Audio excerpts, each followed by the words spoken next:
Welcome to USA Global TV and Radio, where our mission is to provide education, entertainment, hope, and inspiration. USA Global TV and Radio connects you with experts and audiences all around the world every single day to help you succeed in business and to live a richer life. Visit us at usaglobaltv.com to learn about career and life-changing training and mentoring programs like the Listening Mentor. Subscribe to our newsletter to stay informed about our special programs and offers.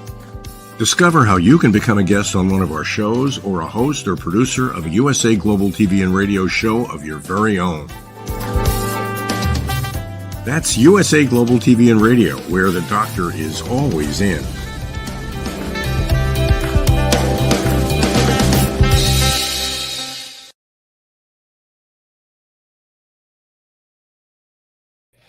Hello, everyone. Welcome home. Welcome back to USA Global TV and Radio, where we stand for world-class education, hope, and inspiration. I'm Dr. Jacalyn Kerbeck, and our show today is the United Kingdom News and Culture. This is one of my favorite shows as we bring our dear friends who are expert correspondents in the UK to share with us the latest and greatest of what's going on. Let's welcome the star of our show, DIANN FLOYD BOEHM. Hello, DIANN. Hi, it's great to see you. I hope you had a happy 4th. I was here working, my friend. I hope you had a happy 4th. Right. I saw the pictures. So where in the world are you today? I'm outside of Houston in Kingwood. Okay, and very it's nice. known for living among the animals of the forest. So it's lovely. That is beautiful. Well, I'm glad you could join us today. Thank you. Thank you. And joining us from somewhere else in the world, it's Helena Chard. Hello. Hi, hello ladies, lovely to see you. So I am recording from a lovely little quaint village in Cyprus, and it's called Galavassos, and it's beautiful. It's beautifully hot as well. So I'm in a completely different setup, but it's very different. Isn't it amazing how we can just be so international here? It's still be chatting. I love it. And Cyprus is gorgeous. Thank you. I've got this sort of absolutely fabulous kind of shirt on. You know, I don't know if you know AbFab. Yeah, you must know AbFab. You know, Joanna Lumley and Adina and everything. I felt it was quite, it looks beautiful on you. Thank you. Well, ladies, we could chat away. We have two handsome gentlemen backstage. Let's bring them out. Mr. Ian Pelham-Turner, hello. Good afternoon, everyone. Well, it's another very overcast day in London. I don't know what it's like in Scotland, but I don't believe this weather. That do you know what? As you probably know, Wimbledon tennis has started this week, and what goes with Wimbledon tennis? The rain. Oh no! Umbrellas. The week before we have a heat wave. When it finishes, we're going to have a heat wave. But during Wimbledon fortnight, no, it's got to be the rain. Well, thanks for being here. Let's welcome Mr. Simon MacDonald, who is celebrating. Hello, welcome. Hello, it's nice to be back. Well, yes, the weather here is actually quite nice today. But rule of thumb is if it's bad down around the London area, then we get it beautiful. So the sun is out today. I'm really just going to rub this into you a bit, Ian, today.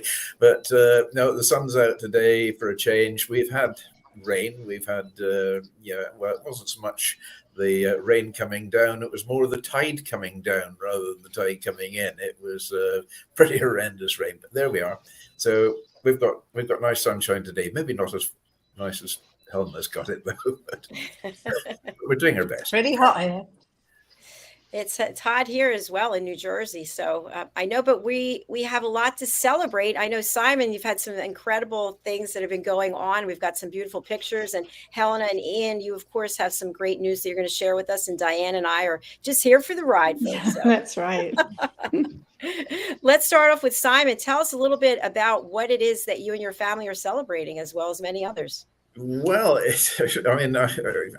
haven't heard from my son Paul for a wee while.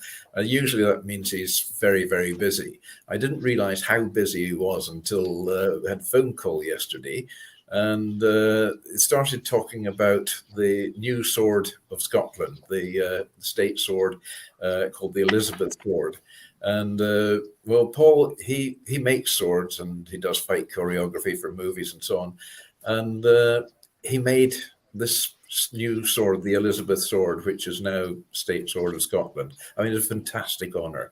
And it's been displayed well and truly today, because today has been the presentation of what they call the Honours of Scotland, which is basically the Scottish Crown Jewels. Now, the Scottish Crown Jewels, they're far older than the English ones, and they date back to the 1500s. They're on display all the time in Edinburgh Castle, and now this new edition, the Elizabeth sword, is going to be on display for evermore there. So I was absolutely thrilled that Paul should get this contract. I called it the crowning glory of his career, because it really is. I mean, I can't top this one. This is really something else. So I believe we have lots of photographs of the sword, sort of before, during, and after. And today, of course, it was really brought to the fore with the ceremony, which we've just completed in St Giles Cathedral in Edinburgh. It was an incredible presentation today, absolutely wonderful. So I'm so proud of Paul, and I know the work he does and the time it takes to make one of these swords. This particular sword, the work started on it about a year ago, and that was it in its infancy, with the blade having its first grindings to bring it into being the royal blade that it is today. So it's just over a year, I think it is, altogether it's taken to build this sword, and it's involved other people as well in the building of the hilt of it, and the scabbard, and all the gold inlay which has gone in the lettering. Now that's Paul holding the completed sword in its scabbard. And that is one of the first photographs that was actually taken of the sword, and this was before it was taken to Edinburgh. This was actually at his armory at his home. So so honoured to have this. Really am. Magnificent. Wow. The sword weighs 7.5 kilos, which is quite a bit. 7.5 kilos must be. Anybody got a calculator out? It's quite a lot. I can assure you, it's 5, 6, 7 kilos. So it's going to be about 15 to 17 pounds in your weight. So to carry that around in a ceremony takes a little bit of strength to do. And Dame Catherine Granger had the honour of taking it to the King today in St Giles Cathedral. Now, I think that's the hilt of the sword, absolutely beautiful, all done in gold. And the blade itself is a Damascus steel. Now, Damascus steel is that beautiful patterned steel work that you see in in ceremonial pieces, and just to get the right grooves, or fullering as they call it, going down there so that it doesn't overlap and spoil the pattern of it, takes enormous skill and an incredible amount of time. So really exquisite piece, this sword, and it will be still there in 500 years time, sitting in Edinburgh Castle on display for the world to see. Wow. So monumental piece. And there he is, with the team, Mark Dennis, who is the designer of the sword, although everybody there contributed to it. And Alan Beatty Harriott is a sculptor, made the hilt. And Peter Waugh, who's a videographer, and he's documented the entire process as well. So I'm dying to see this documentary coming out. And then Paul, of course, on the right there with handling the sword. So that was the completed team. And the second from the left, I believe that's the Lord Lion, who is the looks after all the heraldry and pomp and circumstance of Scotland. So the sword itself, you probably all saw the coronation in London, and Penny Mordaunt, who carried in the sword there. Well, this sword of Scotland now weighs just over twice the amount of the sword they had in London, and everybody was getting very tetchy about the exercise she must have been doing to get used to carrying that sword in without dropping it or without the arms collapsing. So here's one here, up here, we've got one that weighs twice as much.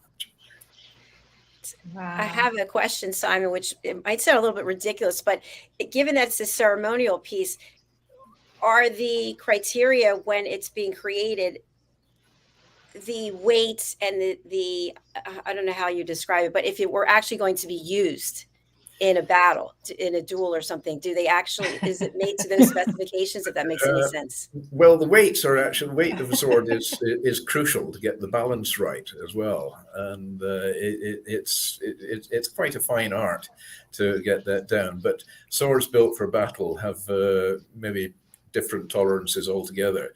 I mean, Paul does a lot of reproductions and very exact reproductions, just one-offs of famous swords. And so, he goes down to the nearest gram or 2 grams in weight to get it absolutely right and as authentic as possible. He also makes the fighting knives as well now that are used by our special forces and the commandos. And one of his great accolades a few years ago was a commission he got to build 2 fighting knives, one the British commando type knife and the one used by the US special forces. And it was made out of single piece of steel from Twin Towers. And Paul was asked to create these 2 knives out of the Twin Towers steel. And they flew Paul over to Washington with the knives, and it was the vice president who presided over the presentation of these knives to the chief of the military staff in America, and we'd also had a general from the British forces there as well. So it was quite a ceremony as well. But this one he's had now, this one takes the biscuit, really. He had a private audience with King Charles at Holyrood Palace, as we are there. He's way down at the bottom, actually. Charles is looking at him just now. They had quite a long discussion about the technicalities of the sword, and then asked him about the about ski and do's. Ski and do, that's as a knife which I have here, which Paul actually made for me. It's the one that's worn down the sock when you're wearing the kilt, and then the dirk, which is worn at the waist when you're wearing the kilt as well. So King Charles asked Paul a lot about this with great interest, and he'd sort of signalled his equerry to make sure that he got Paul's details for later on, which is, said, I like your work. So let's see what transpires from that one. So it was a very interesting day on Monday. Today he was in the 100 people who were selected to join in with the royal procession as well. So he was there. So this is the ski and do. It's a Damascus blade. It's actually needing service. So Paul is going to get hold of this and service it. The horn there is the antler of a roe deer, and which I shot the roe deer. Paul made the ski and do and the scabbard to go with it as well. So I wear this whenever I wear the kilt. That is down my sock. Wow. And it's very sharp. It really is. It's a very, very sharp blade, but it's crafted in the traditional ski and do style. Ski and do in Gaelic means the dark knife or a black death. So it's quite an imposing piece. Now, why is it worn in the sock? It's supposed to be a concealed knife. So it's worn fairly deep down the sock, and it's just really the very top which you see out of the sock, and that's it. But the rest is hidden down there. I remember having great problem trying to get into the American embassy in London one year because I was wearing the ski and do, and they really don't like you going in there if you're armed. So, No. so after discussion, it was pointed out that in actual fact it is part of our national dress. So, I think there were a few phone calls made, and then said, okay, you can come in. So that's it. You can wear it as well. But they did keep a very close eye on me all the way through as well, and restricted the amount I could drink as well. And they did actually sort of say, okay, sir, but you can have no more than 2 glasses of champagne. Thank you. I have a question for you. What's the process of selecting the person, in this case, the dame, who carries the sword? Somebody who's very fit, I think, is probably the answer. No, this comes through the hierarchy within the country, but the exact selection process, I'm not sure how they work that one out at all. I know the crown was carried in the ceremony today by the Duke of Hamilton, who has been the crown bearer for the Scottish crown for generations. And the young Duke of Hamilton today, I knew his father very well, a great character, and he enjoyed his sailing and scuba diving and so on as well. So yes, we had some pretty raucous tales to tell on the Isle of Egg one year, but yes, so he has been traditionally the crown bearer for the Scottish crown. Thank you. Simon, we have some additional photographs if you would like to walk us through. Yes, this is the Duke of Hamilton with the crown, presenting it to the king, and the king literally just touches it, and then they say a few words, and away they go. The sword was actually the first one that's presented to him. That it always takes precedence even over the crown, surprisingly, and that's the scepter as well, the royal scepter with a beautiful. The end piece on it is absolutely magnificent. And again, this dates back to the early 1600s, so it's been on the go a while. The chap in the very elaborate uniform there is the Lord Lion of Scotland, and that's Charles accepting King Charles accepting the sword. He looks as if he could use it. That's actually the sword leaving the ceremony at the end of it today. So that was at about 24 hour time today. So 20 minutes before the show started. Well done in getting it done in time. That's the king there, obviously looking quite sort of serious about the whole thing, and 2 young ladies looking absolutely gobsmacked in the background. And this is the Stone of Destiny, sometimes known as the Stone of Scone, and all kings and queens have been crowned on that. The coronation, it was in coronation under the coronation chair. So, King Charles sat on the coronation chair to be crowned on top of that stone. His mother did, the grandfather, and so on, going back hundreds of years. The chap who's just over the top of that in the dark suit there is Hamza Yousaf. He's Scotland's first minister, which is like prime minister in Scotland. And the Lord Lion as well, catching up in his bedtime reading. And there's the battered crown. It's yes, oh dear. There is, I believe, a story. I must find out what it was, how it got its bashing. The Duke of Hamilton didn't drop it, but I know that during the war, the crown jewels were hidden in an old well in Edinburgh Castle, just in case the place was taken over. And also in Cromwellian times, going back to early 1600s or mid 1600s, I think it was. Again, they were squirreled away and hidden in a chest and then hidden somewhere. And I believe that is about the time when it got dented. But the exact story, I'm not certain. Incredible photographs. Thank you so much for sharing them with us. Amazing. So just to say, so the sword was recommissioned because the original one from the 16th century is too fragile. That's That's it. Yes, That's that's right, right. isn't Yeah, it? yeah. They couldn't get the staff in those days to make them properly, you know. So they had to wait until Paul was born. So exciting. It's amazing.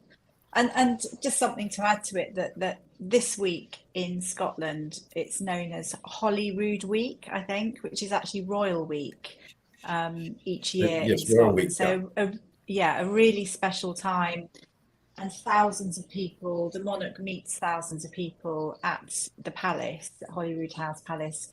And I think it's to do with, you know, celebrating Scottish culture, achievement, and community. So, and celebrating people and their good work. So it's quite important that it's at this time of year each year.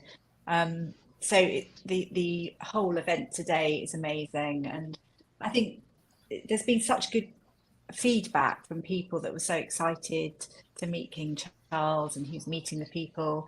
And each day, I don't know if people saw the garden party. I think there was thousands of people there that they entertained. Yeah, so it's a very special time, and I'm sure Simon can elaborate on it.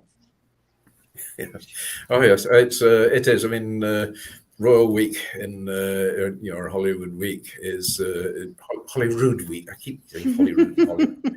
So it's all show, and it's a very special time. I mean, any tourists coming into Edinburgh then, I mean, Edinburgh's always full of tourists, but this time of the year it's jam packed. And I mean, today they really did it. You know, they struck gold today. It was beautiful ceremony. The Royal Mile, which is just exactly a mile long from Edinburgh Castle right down to Holyrood Palace, or the other way around, is quite narrow, and it's an old cobbled street. So the Royal Horse Guards and everything, they were quite closely bunched up together there. But an interesting thing with the Scottish monarchy is actually the oldest monarchy in the world. And the sad thing about today is there were a load of protesters there saying "not our king" and so on. And I mean, these people, I really don't know what they're thinking about. You know, it is very, very sad to see that with the big banner saying "not our king" and so on, and you know, King and Queen having to go past that. And of course, William and Catherine were there as well today, so all dressed in the robes of the Knights of the Thistle, which is one of the Scottish Grand Orders. But King Charles has actually got a lot of Scottish blood in him, and he embraces Scotland wholeheartedly. He's very much into the culture of Scotland. He's incredibly knowledgeable about old culture and traditions going back over the years as well.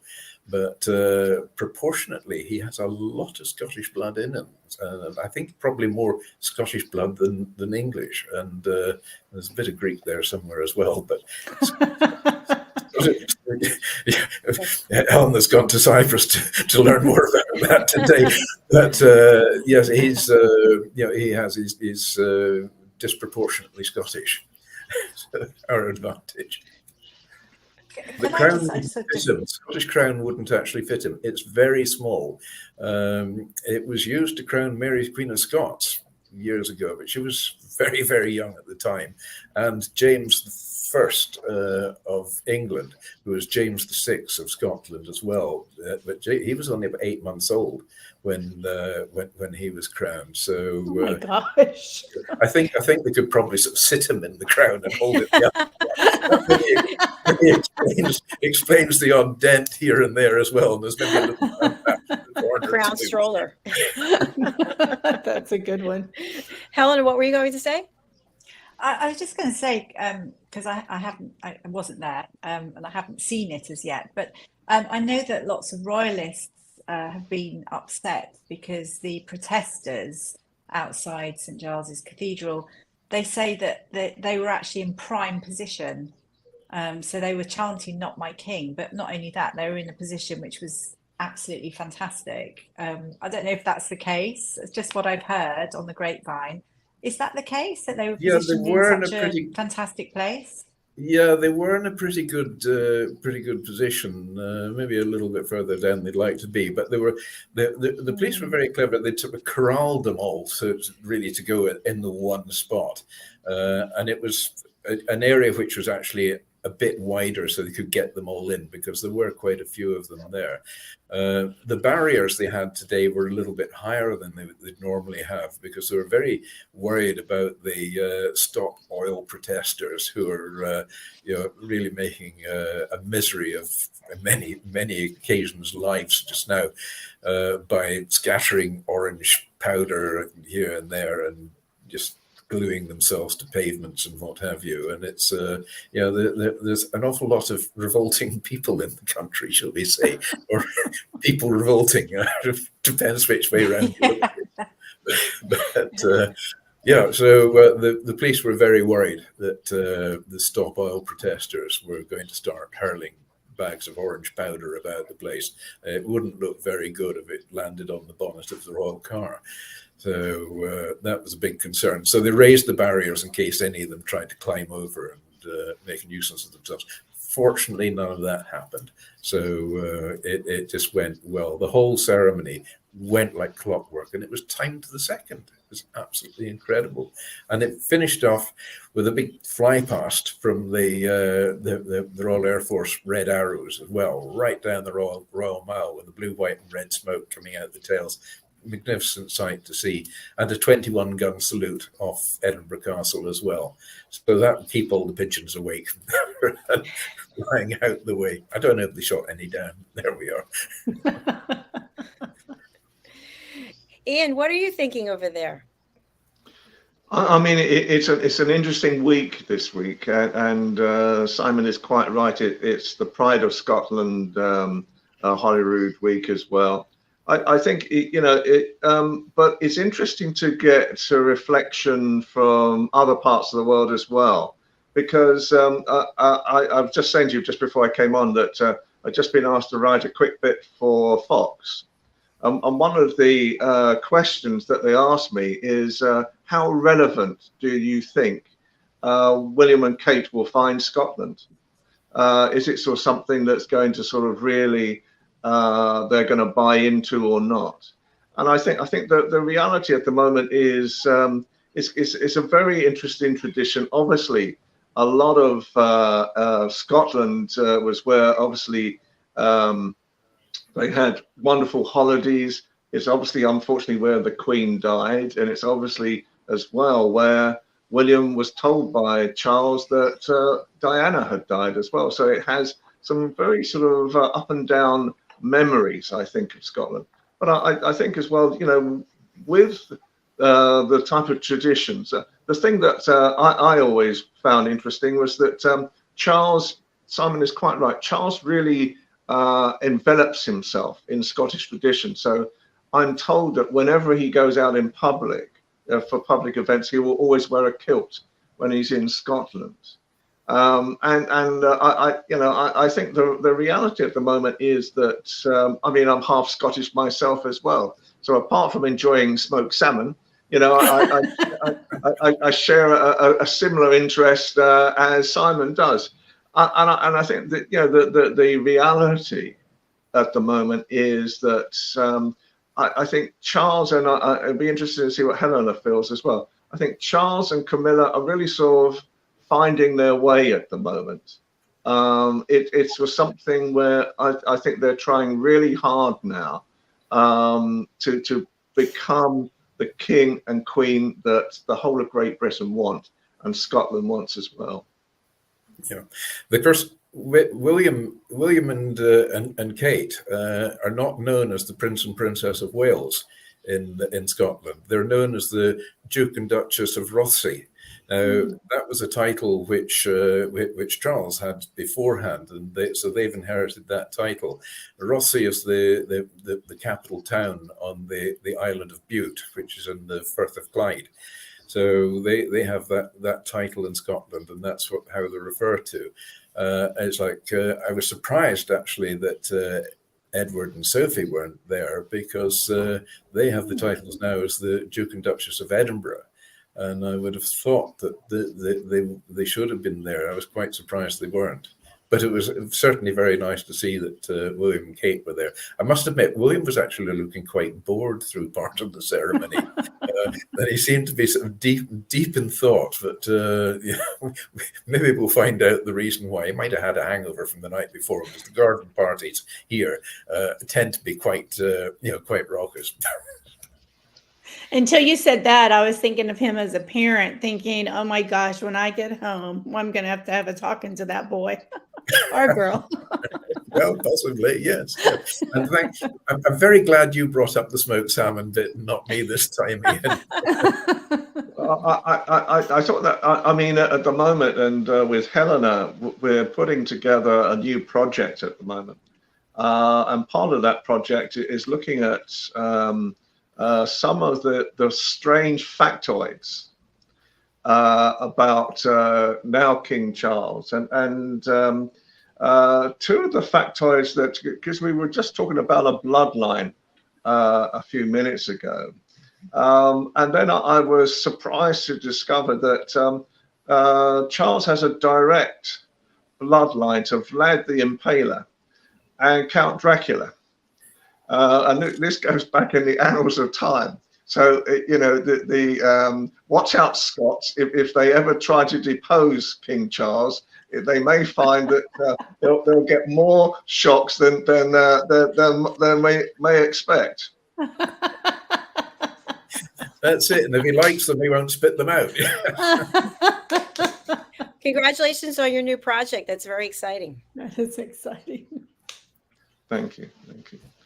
What does Helena think as well? Because I think it's interesting as well. What have you heard that's been going on, you know, with King Charles? Because there's so many stories going on. Now, there is. I mean, with reference to Scotland, I mean, obviously, all the royals love Balmoral. That's quite obvious. So, you know, every royal is their heart is in Scotland. I mean, all I've been hearing, I mean, obviously I'm not quite in the UK at the moment, although my ear is to the ground, is about King Charles and his big clear out, you know, removing the late Queen's, I don't know, possessions from sight. But I think that's to do really with more of the horsey things and ceramics and various things. So I don't know if that extends to Scotland. I don't know. But it's quite interesting. And obviously, I mean, they're making such a big deal of it, but it's like anything. I think if you move into something, or I don't know, even if you're renting a place, let's just say with all your family heirlooms, etc. around you, you are going to remove certain things that maybe aren't as exciting or part of you. So I don't know what people think about that. But I think at the moment it's just such a royal time, and I love it. And I do love, I think it's just fun seeing the royals around and just hear. At the moment, I'm very interested in a different part, which is the Homewards project, which I think Prince William has really thrown himself into, which I really hope is going to absolutely change, I suppose, our homeless situation here in the UK. And that's a 5-year project, and 6 flagship locations have now been chosen, where new space, tools and relationships, sort of showcasing what we can do about homelessness if it's like a collective effort. And as we know, 5 years will just fly. So fingers crossed. It's about preventing homelessness, and I think great. That is a real passion of his, as it has been, as he travelled around to homeless charities when he was younger with his late mum. So that's one of my big things that I'm listening to at the minute. So I'm just interested to see how it will go. I don't think he's saying, hey, I'm here and I'm just going to end homelessness, but I just think that whole thought process and having that 5-year strategy that everyone will join in, it's a winner. Yeah, it was interesting what you were saying there about the clear out. I had these mental visions going through my mind of a royal car boot sale going on, so in Hyde Park or somewhere like that, which would be an interesting one. Yeah. How do they actually get rid of the items? Is it at an auction or? No, I think I think they're probably boxed up, and maybe it will move on to a museum or somewhere where people can see all the artifacts. I don't think he'd be so callous as to just get rid of all of his late mother's possessions that we'd be interested in. But I mean, she was obsessed with horses, wasn't she? She loved horses, so everything was, horsey related. And although it's not his passion, that's what I'd say. Yeah. It's been said that he's already made $2.5 million from the sale of some of the Queen's horses at the moment, and I think with all these artifacts, I mean, I'm from what we hear, and there was rumours before when Charles was still Prince Charles, that he didn't really like Buckingham Palace at all and wanted to turn it into a museum. So it'll be interesting to see what happens. That there's a lot of thinning out, and I think Helena would agree with that. There's a lot of thinning out at the moment of perhaps valuables and so forth from the royal family. We were offered the other week 100 letters, signed by the Queen and others as well. So I mean, there is there's so much going on, and there's so much going on behind the scenes at the moment, and it'll be interesting. It's a very, very interesting time in royal history, I think. Yeah. I mean, Charles, he's an incredibly accomplished horseman as well. In his younger days, with playing polo, he demonstrated his his skills there at the recent Trooping of the Colour, when the horse he had was acting up a little bit, shall we say, outside the palace gates, and yet he had absolute perfect mastery of control over that horse. So he is very. But yes, I agree. He hasn't got the passion that the Queen had in horses. I mean, that was almost her life. She was just absolutely passionate about the horses. But he is exceptionally accomplished in riding. Sorry. I was going to say, we have to bring back that clip with the royal horses. Remember that? Oh, that's so beautiful. One of my favorites. Absolutely love it. I mean, in fact, when Ian was saying about King Charles selling the horses, he wasn't talking about the artifacts. He was actually talking about the real horses. I just thought I'd make that clear. Not the ceramics and things. But all the royal family are accomplished horse. How would you say it? What are they? Horse people. What are people that ride horse people? Horsemen people. Yeah, no, they are brilliant in every way. Equestrians. Equestrians. That's it. Well done. I do well on a pub quiz, You'll be on my team. Some of the strange facts that we've dug up about Prince Charles, or King Charles, I still call him Prince Charles, it's King Charles, is that I didn't know this, and I wonder whether Helena or Simon knew this as well. He's a classically trained opera singer, Charles. He trained in singing as well. And I wonder whether or not, I know he wouldn't sing his own national anthem, but I heard this morning that all the cries of deposing the King Charles were drowned out by the royal anthem, the God Save the King. And so I wonder whether or not at the moment, I mean, there's some very strange things coming out about Charles. And there was one that really tickled me just very quickly was that obviously it's almost like a Sleeping Beauty story, because you probably know the story about the princess kisses the frog and it turns back into a prince. Well, Prince Charles, now King Charles, has actually got his own frog named after him. So,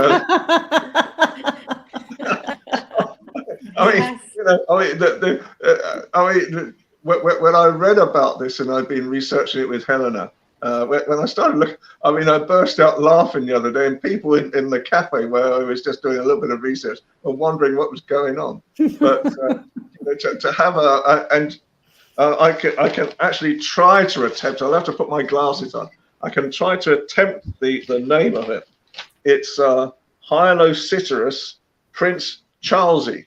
That's the name It's a long name Charles. for a frog. That's Prince the name of Charles. the royal frog. I think we need to sell those Prince Charles frogs, and then the money can go to the homeless that everyone's working on. Because I would buy a Prince Yeah. Charlesy. You would, Diane. Absolutely. Yeah, that Prince was a Charlesy perfect sounds word. amazing. And then to know the money went to the homeless people, why not? Yeah, the poor frogs missed out on the promotion. Obviously, it should be a King Charlesy now as well. I mean, you actually think of it. I feel quite sorry for Charles now, because he's in a job with absolutely no prospects of promotion whatsoever. He could think that's quite comfortable. It took him a while to get there. Well, it's time to close out. Do we have anything we want to talk about regarding food? Yeah, it's Yes, that time, isn't it? Well, I'm starving. I am Helena, too. you said you're in Cyprus. I am in a lovely village at the moment called Gallivasos, and it's beautiful. And the food's beautiful. I mean, really. Yeah, that's what I was fresh going to say. There's vegetables. a restaurant. I'll have to look it up for you. And to this day, I tell everybody nobody can cook portobello mushrooms as well as the people in Cyprus. So there's my Wow, I'd food love to know addition today. Oh wow, Portobello is part of a district in Edinburgh as well. Oh, really? Well, there you go. Maybe Big they learned from y'all. Export thing going on to Cyprus there, I think.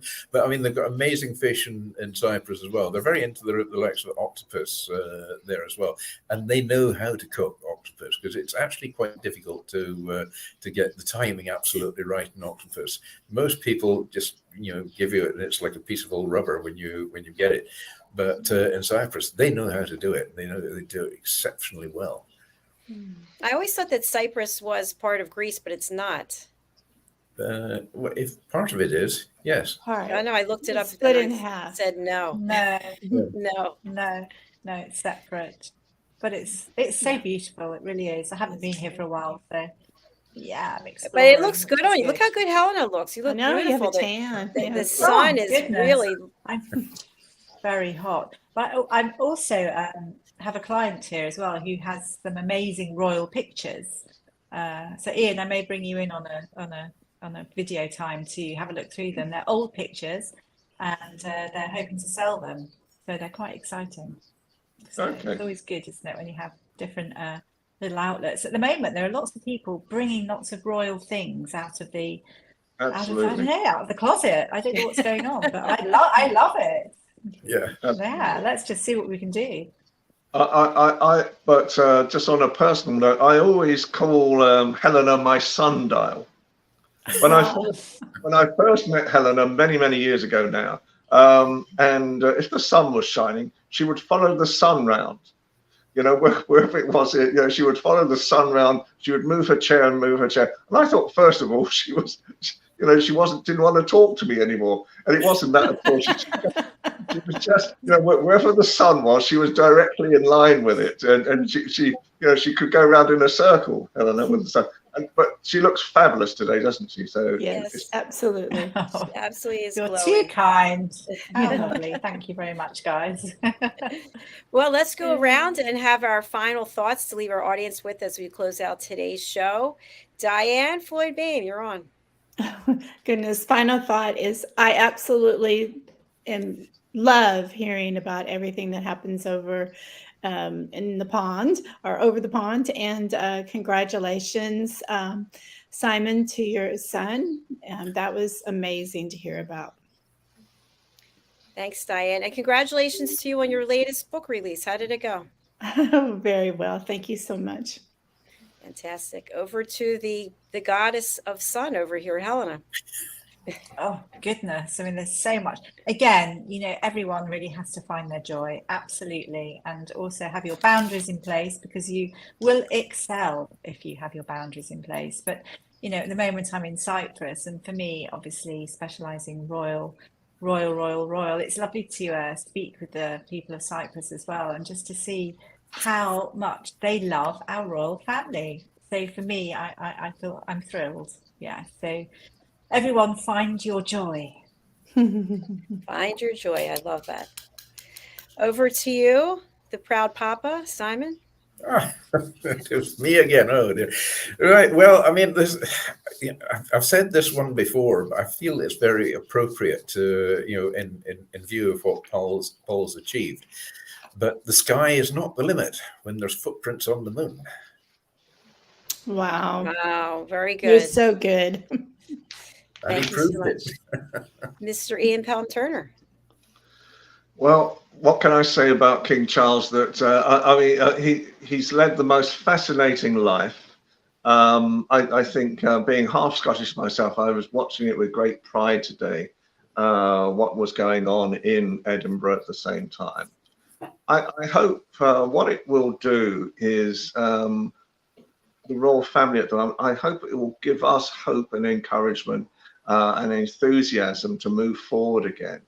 At the moment, I think we all need a lift in Great Britain right now. We're really trying to move forward with our lives, and I hope Charles and Camilla are really taken to our hearts, and the rest of the royal family, and dare I say it, the M word, Meghan and Harry, are sort of come back into the fold as well.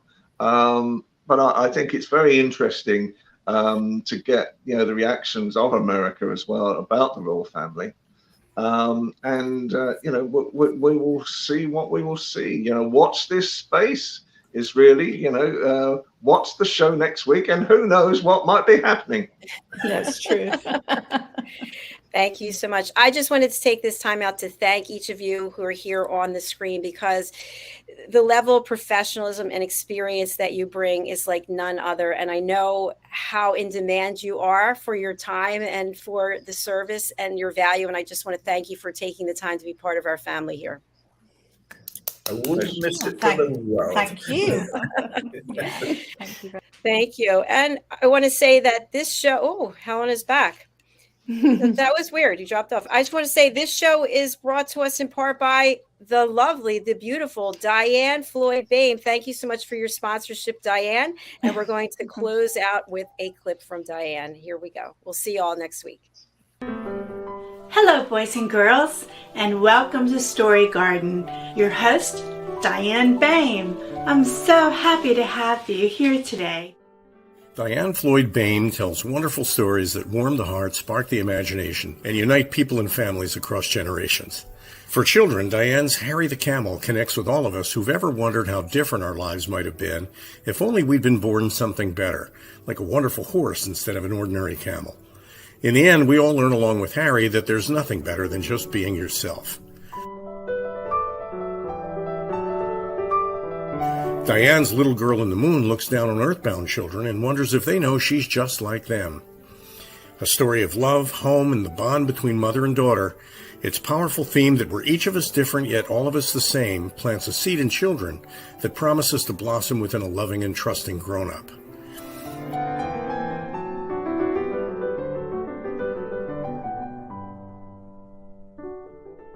Diane's new biography, Rise, recounts the experiences of her grandmother, Ruby, to reveal the hidden strength of the human spirit.